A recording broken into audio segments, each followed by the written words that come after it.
Since rockets came before the space program, you look under rockets, comma, space. Negroes came before blacks, the usage, so we're still Negroes here.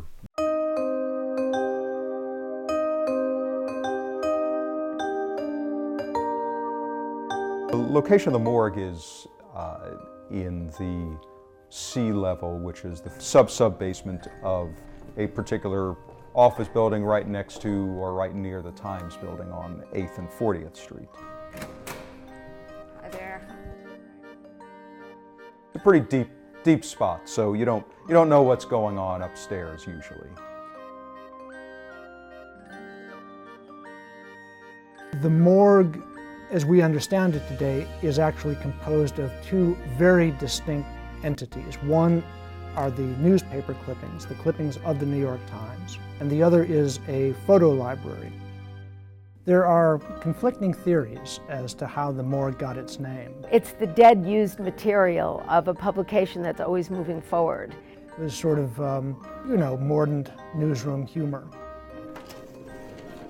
There's a great deal of delight in shoveling through the whole thing and finding things you didn't expect to see. You can't touch digital.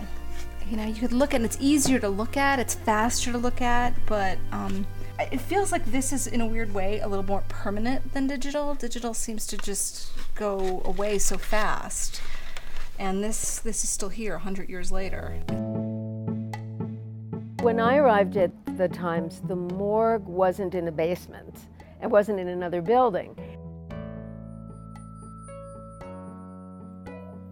People have to be reminded that this is a resource that's unique, and it makes the New York Times unique. A fellow by the name of George B. Rathman has just died.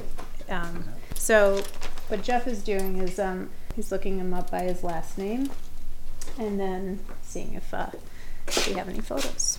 And we do. And we do. So, As younger and younger reporters stop using the resource, stop appreciating it, stop understanding its wealth, it grows easier and easier for someone to say, well, why are we keeping it? Let's get rid of it. Morgues are, by definition, physical. They take up a lot of space. Space in the heart of Manhattan is a very expensive commodity.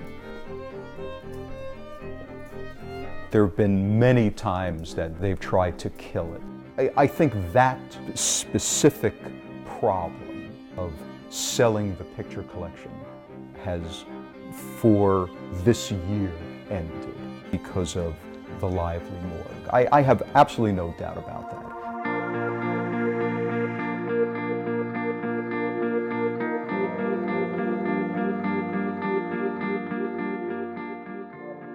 The treasure of the morgue is the secrets that it holds. I don't know that I would say the morgue is a diamond in the rough. I might say it's a rough in the rough. It is as unpolished as the world we inhabit now, and that's what makes it valuable. We can turn to it for a reminder that we're not leading a life for the first time. We've been here before.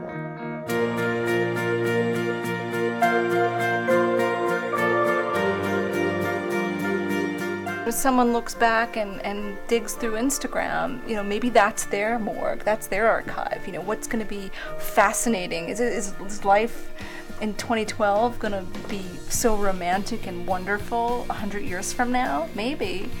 You know, it's just a different morgue. You know, different morgue.